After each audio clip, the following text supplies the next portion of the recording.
Incompetent लोगों को बैठा दिया गया एसएससी में। कामचोर भर गए हैं सब यहाँ पर। जिस एग्जाम को टीसीएस 450 करोड़ में कराती थी और एडीक्यूटी उसको 250 में करोड़ में करा रही है। हमारे शिक्षक भाइयों को गाली गलौज तक किया गया है। कॉलर पकड़ के बस में जानवरों की तरह भर दिया गया है। एसएससी चेयरमैन की तो अलग ही कहानी चल रही है, पता नहीं कहाँ से उठा के लाए हैं उनको। अब पुलिस तो एसएससी को बचा रही है। मर्दानगी देखनी है तो आइए बराबरी, आप भी वर्दी उतार के देखते हैं कि कितनी मर्दानगी है। मैंने पहन के 2017 में उतार दी।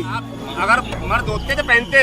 मर्दानगी के लिए यूनिफॉर्म पहन के दिखाना पड़ेगा। हम शिक्षकों और विद्यार्थियों के आगे सिंघम बन जाते हैं, नेताओं के आगे च्युइंगम बन जाते हैं। कहते हैं सर क्या प्रूफ है कि हमने तुम्हें पीटा है। हम तो यही कहते हैं कि हम भी उनका मोबाइल रखवा लेते हैं अपने घर बुला के, इतना धोएंगे ना। 31 जुलाई को देश भर के शिक्षक दिल्ली में जुटे थे। उनकी मांग थी कि जो एसएससी सिलेक्शन ग्रेड एग्जाम में जो कमियां आई हैं, जो परेशानियां छात्रों ने फेस करी हैं, उनको लेकर डीओपीटी के मंत्री जितेंद्र सिंह से मुलाकात करनी थी, लेकिन मुलाकात नहीं हो पाई। बीच में शिक्षकों के साथ जातियां हुई, उन्हें खदेड़ा गया, कई लोगों को डिटेन किया गया। कुछ लोग बचे जिन्होंने आंदोलन करने की कोशिश की, लेकिन जंतर मंतर पर 5 बजे से ज़्यादा वक्त नहीं बैठने दिया गया।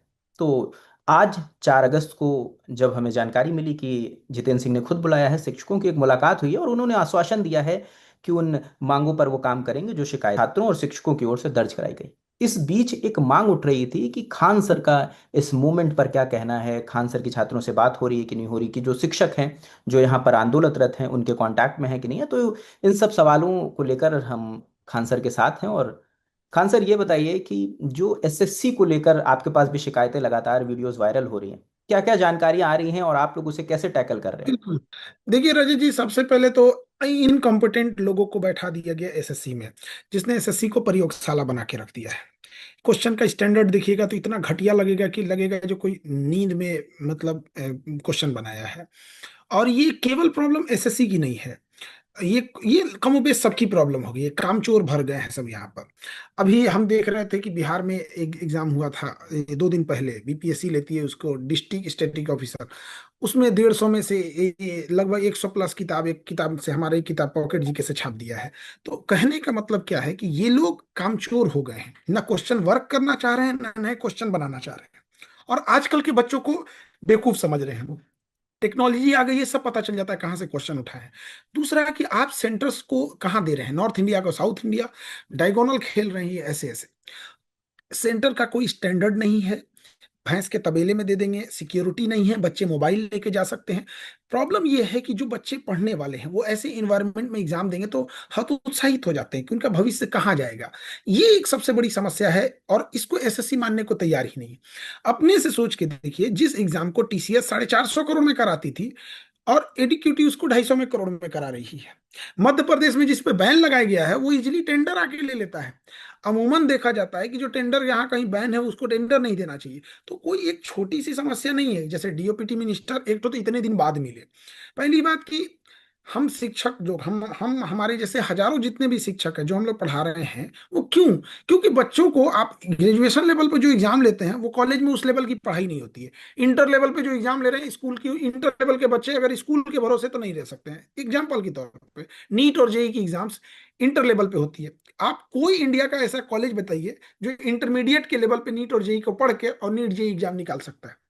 तो हम लोग जब मिलने जा रहे हैं, हमारे शिक्षक, कई लेडीज टीचर्स को डिटेन करके रखा गया, वॉशरूम की व्यवस्था नहीं थी। हमारे शिक्षक भाइयों को गाली गलौज तक किया गया है। कॉलर पकड़ के बस में जानवरों की तरह भर दिया गया, हाथ तोड़ दिया गया है। यहाँ पे कैसे बर्दाश्त किया जाएगा? तो इतने लेट से मिलना ही अपने आप में ये दिखाता है कि हम लोग डेमोक्रेसी में रह रहे हैं तो इतना वेट क्यों कर रहे हैं। अगर कोई इनमेच्योर रहते, हम लोग बच्चों की भीड़ लेके चले जाते। लेकिन कोई टीचर भी बच्चों की भीड़ नहीं लेके गए, इसी वजह से कि डेकोरम मेंटेन रहे और लॉ एंड ऑर्डर ना बिगड़े। सेशन सत्र भी चल रहा है, आप आके 10 मिनट आधे घंटे मिल लेंगे तो कोई आपका बिगड़ नहीं जाएगा। लेकिन एक वो जिद होती है कि हम नहीं मिलेंगे। और एसएससी चेयरमैन की तो अलग ही कहानी चल रही है, पता नहीं कहाँ से उठा के लाए हैं उनको। एक से ऐसे ऐसे आदमी को चेयरमैन बना के रख देते हैं। तो वो बड़ा हास्यास्पद लगता है उन लोगों को। तो एक स्ट्रक्चरल बहुत ज्यादा गड़बड़ी है इसके अंदर। सबसे जरूरी चीज है कि योग्य व्यक्ति से ज्यादा जरूरी है संवेदनशील व्यक्ति बैठे जो बच्चों की तकलीफ को समझे। ऐसे बेकारे और नाकारे लोग बैठे हैं। एक हफ्ता पहले बोलते हैं मध्य प्रदेश के लड़के को कि तुम्हारा सेंटर चंडीगढ़ में है। अब आप बताइए, मध्य प्रदेश से चंडीगढ़ की कौन सी ट्रेन मिल जाएगी उसको एक हफ्ते पहले? वो फ्लाइट से तो जा नहीं सकता है। इस वजह से 30-40% एब्सेंट आते हैं। आप कहाँ सुधारेंगे, ये बहुत जवाबदेही नहीं है किसी की। और यकीन मानिए, अगर हम लोग ये सवाल नहीं उठाते, दिल्ली के टीचर्स का बहुत बहुत थैंक्स। वहां पे क्योंकि दिल्ली सेंट्रल गवर्नमेंट अगर कोई चीज गड़बड़ी करती है तो दिल्ली के और आसपास के टीचर लोग के लिए कनेक्टिविटी और चीजें आसान होती है। जैसे उसी तरह से अगर यूपी की कोई एग्जाम में धांधली होती है तो प्रयागराज से करीब पड़ता है, पटना में बीपीएससी जैसे होती है तो हम लोग के लिए पास पड़ता है। बट हम सारे टीचर यूनाइट होकर रात रात 2-2 बजे तक हम लोग फोन पे बात करके, मीटिंग्स करके, कभी अविनाश शर्मा से, राकेश सर से, नीतू मैडम, ये सारे लोग मिलके एक रूपरेखा तैयार सब लोग मिलके कर रहे थे, चाहे उधर जितने टीचर हों। लेकिन अंततः जब मामला बढ़ गया, अब जैसे मीडिया हाउसेज ने इसे चलाया, कई तो मेन मीडिया हाउस तो चला भी नहीं रहते, तब जाके ये मिले, तो ये बड़ा अपने आप में चिंताजनक बात है।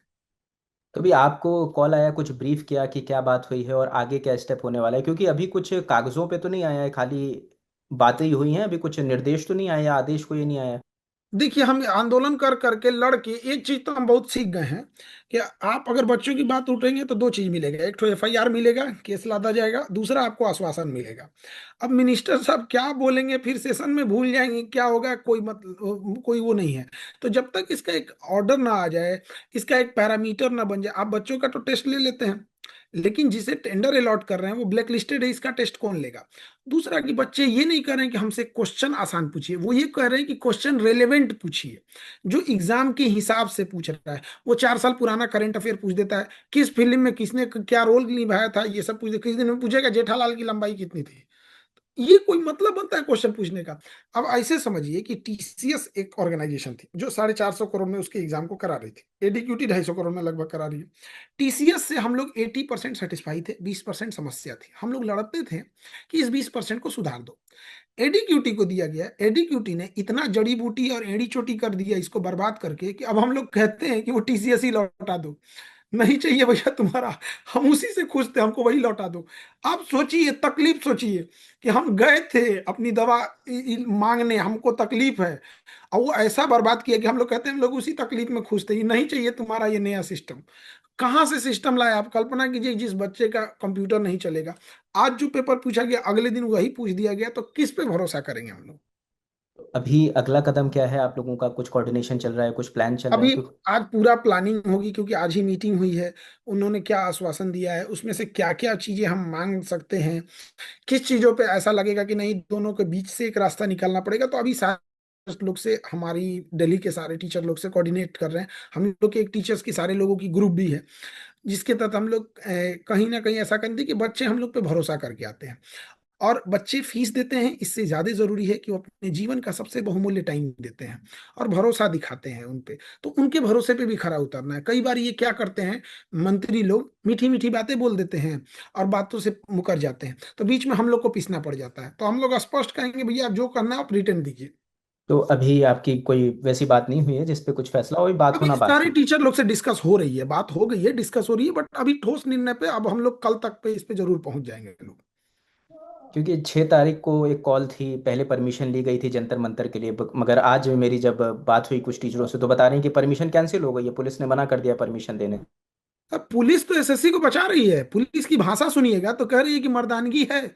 मतलब आप समझिए, वर्दी पहन के 25-50 तो फोर्स लेके, AK-47 SLR कमर में पिस्टल लेके, और निहत्थे बेचारे पुलिस टीचरों से कहते हैं कि मर्दानगी है। मर्दानगी देखनी है तो आइए बराबरी, आप भी वर्दी उतार के देखते हैं कि कितनी मर्दानगी है। ये भाषा होती है?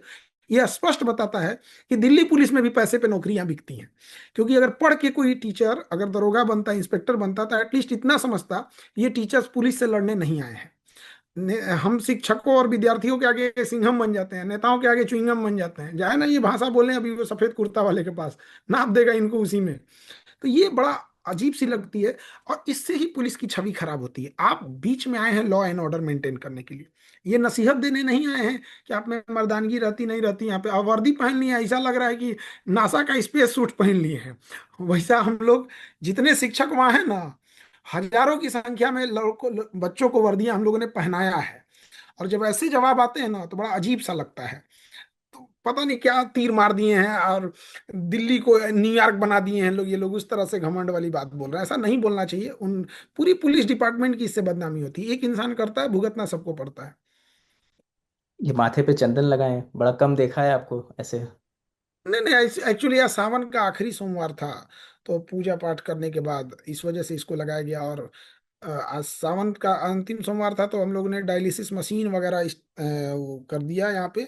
जर्मनी से ऑर्डर किए थे लोग, और इत्तेफाक देखिए आज ही के दिन आ गया वो मशीन, डायलिसिस की मशीन। लगभग 200 की जरूरत लगेगी, हम लोग ने 10 अभी ले आ दिया डायलिसिस के लिए, तो जो जरूरतमंद होंगे उनको देने के लिए।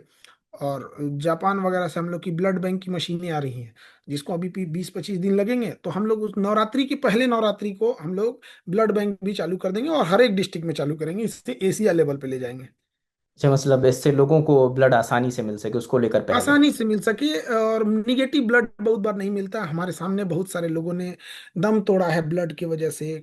खास करके अब डेंगू का टाइम आ गया है, प्लेटलेट बहुत डाउन हो जाते हैं। तो इसे किसी को दिक्कत ना हो, तो हमने, समाज ने हमें भी बहुत कुछ दिया है, तो अब समाज को भी लौटाना है। अब बच्चों के लिए बच्चों की लड़ाई, समाज ने जो दिया है उनके लिए, समाज समाज के लिए भी बात उठानी है। तो आखिरी स्टूडेंट्स को कोई मैसेज देना चाहें, क्योंकि 13 तारीख से सीजीएल है, कई लोग असमंजस में है कि सीजीएल होगा कि नहीं होगा, कि कैंसिल होगा, डेट आगे बढ़ेगी, क्योंकि अभी तो ऐसी कोई स्थिति नहीं दिख रही है, क्योंकि अधिकारियों का भी कहना है कि अब कैंसिल नहीं होगा, उसी दौरान एग्जाम होगा। देखिए, हम लोग को मेन लड़ाई है सुधार से। अगर आप उसको बेहतर ढंग से सुधार देते हैं, अच्छे एग्जाम सेंटर होते हैं, वो इन्वायरमेंट अच्छा होना चाहिए, सेफ्टी होनी चाहिए, बच्चों के साथ कोई मारपीट नहीं होना चाहिए। बाउंसर पकड़ पकड़ रखा है सब। एक बात बताइए, किसी को 400 किलोमीटर दूर बुला लीजिए और उसको मारिए, उसके बाद कहिए क्या प्रूफ है। बच्चों की मोबाइल रखवा लेते हैं सब, और कहते हैं सर क्या प्रूफ है कि हमने तुम्हें पीटा है। हम तो यही कहते हैं कि हम भी उनका मोबाइल रखवा लेते हैं अपने घर बुला के, इतना धोएंगे ना, और फिर कहेंगे कि बताओ क्या सबूत है। ये बदतमीजी होती है। तो ये सारी चीजें ना हो, फेयर एग्जाम हो, रेलेवेंट क्वेश्चन पूछे जाए, बस यही एक चीज है। और बाकी हम सारे टीचर और मिलके कोई ना कोई ठोस कदम हम लोग जरूर उठा रहे हैं, और बच्चों से कहेंगे कि आपकी लड़ाई हम लड़ रहे हैं, आप पैरेलल पढ़ाई भी जारी रखें, और डिजिटल में बच्चे भी सपोर्ट कर रहे हैं, और आप जैसे मीडिया ने भी बहुत सपोर्ट किया है। और बहुत उम्मीद है कि हम लोग कुछ ना कुछ ठोस कदम तक पहुंच जाएंगे, लेकिन नेताओं पे उतना भरोसा होता नहीं है। जो हम बी क्लियर पहले ही हम बता दे रहे हैं कि वो सामने से आके कहते हैं हम आपकी आश्वासन कर रहे हैं, बंद कमरे में चाय पिलाएगा सब हम लोग को, इसलिए इनका चाय भी नहीं पीना चाहते हैं हम लोग। ये कुछ ना कुछ बोल के इतनी जल्दी अपनी बातों से मुकरते हैं सर, हम लोग को बच्चों के आगे आके जवाब देना पड़ता है।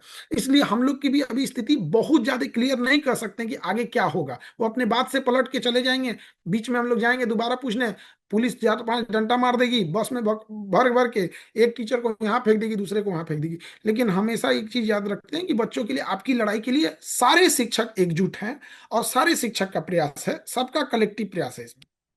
बिल्कुल, बहुत शुक्रिया खान सर, इतना समय दिया हमें। और ये खान सर थे जिनका कहना है कि वो छात्रों के टच में हैं, स्टूडेंट्स के टच में हैं, और शिक्षकों से लगातार बात कर रहे हैं। और अब ये देखना होगा, क्योंकि आज ही दोपहर में मुलाकात हुई है मंत्री से, क्या फैसला लेते हैं, किस निष्कर्ष पे निकलते हैं ये लोग जो शिक्षक हैं। ये 1 हफ्ते का उन्होंने टाइम मांगा है, तब तक इंतजार होगा। और ये देखना होगा कि 13 तारीख को जो सीजीएल का एग्जाम होना है वो कैसे होता है, क्या व्यवस्थाएं बेहतर होती हैं, छात्र बेहतर एग्जाम दे पाते हैं। तो जो भी अपडेट होगा वो हम आपको बताते रहेंगे।